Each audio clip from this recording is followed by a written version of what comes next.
Hello guys, it's me Paru ആണ്. ഇന്ന് ഞാൻ കണ്ണൂർ ഫെസ്റ്റിന് പോയ കാര്യങ്ങളൊക്കെ കാണിച്ചു തരാം കേട്ടോ.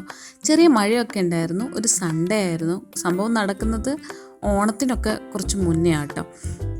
ഈ ഒരു ആർട്ടിഫിഷ്യൽ വാട്ടർഫാൾസ് കാണാൻ നല്ല രസമുണ്ടായിരുന്നു. അമ്മയൊക്കെ വണ്ടർ അടിച്ച് നിന്നിട്ടുണ്ടായിരുന്നു. പിന്നെ ഞങ്ങൾ പിള്ളേരൊക്കെ കൂട്ടിയിട്ട് ഉള്ളിലേക്ക് ടിക്കറ്റ് എടുത്തൊക്കെ കയറി. പിള്ളേരെ പിടിച്ചിട്ട് കിട്ടുന്നേ ഉണ്ടായിരുന്നില്ല. മോനോട്ടാണെങ്കിൽ ഓടിച്ചാടി നടക്കുകയായിരുന്നു. അവന് മൃഗങ്ങൾ, പക്ഷികൾ, ചെടികൾ എന്നൊക്കെ പറഞ്ഞാൽ ഭയങ്കര ഒരു ക്രേസാണ്. അവന് കുറച്ചൊരു ഹൈപ്പർ ആക്റ്റീവും കൂടിയാണ്. അപ്പോൾ ഈ വാട്ടറിൻ്റെ സെക്ഷനൊക്കെ കഴിഞ്ഞ് കഴിഞ്ഞാൽ കുറച്ച് നല്ല ഡിഫറെൻറ്റ് ടൈപ്സ് ഓഫ് ബേർഡ്സും അങ്ങനെയൊക്കെയുള്ളൊരു സ്ഥലത്തായിരുന്നു നമ്മൾ പിന്നെ ഗൈഡ് ചെയ്ത് പോയിരിക്കുന്നത്.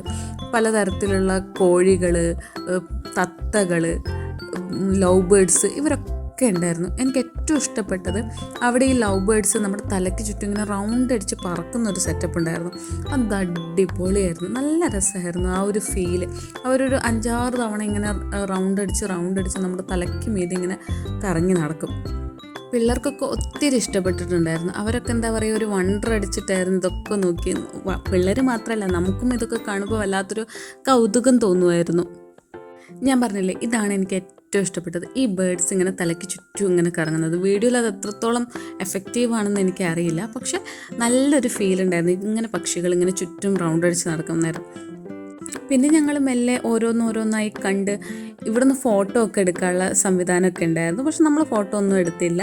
നമ്മൾ ഉള്ളിലേക്ക് കടന്നപ്പോൾ നെക്സ്റ്റ് വരുന്നത് എന്താണെന്ന് വെച്ചാൽ ഒരു ഗാർഡൻ സെറ്റപ്പായിരുന്നു. കുറേ ആർട്ടിഫിഷ്യൽ പ്ലാന്റ്സ് ഒക്കെ വെച്ചിട്ട് നല്ല ഒരു രസമുള്ളൊരു സ്ഥലമായിരുന്നു. ഫുള്ള് നമ്മുടെ എന്താ പറയുക, സ്പോഞ്ചാണെന്ന് തോന്നുന്നു. ഇതൊക്കെ വെച്ചിട്ട് ആർട്ടിഫിഷ്യൽ ഫ്ലവേഴ്സൊക്കെ ഉണ്ടാക്കി വെച്ചിട്ടുണ്ടായിരുന്നു.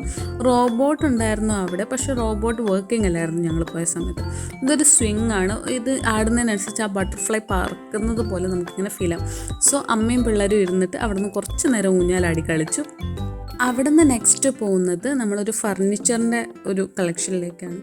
ഫർണിച്ചർ എന്ന് പറയുമ്പോൾ നമ്മൾ കുറേ വെറൈറ്റി ഫർണിച്ചേഴ്സൊക്കെ അവിടെ ഉണ്ടായിരുന്നു. അച്ഛൻ അതിൻ്റെ വിലയും കാര്യങ്ങളൊക്കെ ചോദിക്കുന്നുണ്ടായിരുന്നു. ഞാൻ ആ ഭാഗത്തേക്ക് നോക്കാൻ പോയില്ല. മോളൂട്ടി അവിടെ നിന്ന് ഓരോ ആട്ടുകസേരേൻ്റെ ഒക്കെ ക്വാളിറ്റി ഒക്കെ ചെക്ക് ചെയ്യുന്നുണ്ടായിരുന്നു. പിന്നെ കുറച്ച് കഴിഞ്ഞപ്പോൾ മോനോട്ട് ഈ കസേരയിൽ നിന്ന് എണീക്കുന്നേ ഉണ്ടായിരുന്നില്ല. അവന് ഒത്തിരി ഇഷ്ടമായത്.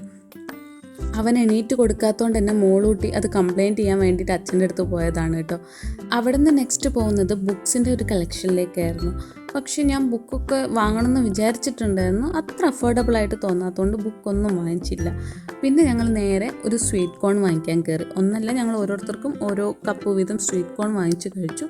പിന്നെ അവിടെ ഒരുപാട് സാധനങ്ങൾ വാങ്ങുന്ന, അതായത് ഫാൻസി ഐറ്റംസ് ഒക്കെ വാങ്ങുന്ന കടകളുണ്ടായിരുന്നു. അവിടെ നിന്നൊന്നും വാങ്ങി കൊടുക്കാത്തത് കൊണ്ടാണ് മോനൂട്ടൻ പിണങ്ങി അമ്മേൻ്റെ മടിയിൽ കിടക്കുന്നത്. അവന് എന്താ പറയുക, ഇഷ്ടപ്പെട്ട സാധനങ്ങളൊന്നും വാങ്ങിച്ചു കൊടുത്തില്ല. മോളൂട്ടിക്ക് കുറേ ഹെയർ പിന്നും ക്ലിപ്പും കമ്മലൊക്കെ വാങ്ങിച്ചു കൊടുത്തു എന്ന് പറഞ്ഞിട്ട് അവൻ സങ്കടത്തിലാണ്. അവന് പറ്റിയ സാധനങ്ങളൊന്നും ഉണ്ടായിരുന്നില്ല ശരിക്കും പറഞ്ഞാൽ. അങ്ങനെ ഞങ്ങൾ ഈ ഒരു റൈഡ് കയറി. പക്ഷേ റൈഡും അവനത്ര സാറ്റിസ്ഫൈഡ് ആക്കിയില്ല. അതുകൊണ്ട് നമ്മൾ നേരെ ഇതൊക്കെ കഴിഞ്ഞിട്ട് ഫുഡ് കഴിക്കാനാണ് കയറിയത്. ഞങ്ങൾക്കൊന്നും അധികം വിശക്കാത്തതുകൊണ്ട് പിള്ളേർക്ക് 2 ചിക്കൻ ഫ്രൈഡ് റൈസും അച്ഛനും അമ്മയ്ക്കും ഓരോ ഗീ റോസ്റ്റും പറഞ്ഞിട്ട് ഞങ്ങൾ അവിടെ ഫുഡ് കഴിക്കാനൊക്കെ ഇരുന്നു. ഫുഡ് കഴിച്ചതിന് ശേഷം ഞങ്ങൾ നേരെ വീട്ടിലേക്ക് പോകാനുണ്ടായിരുന്നത്. അപ്പോൾ അത്രയുള്ളൂ. ബൈ.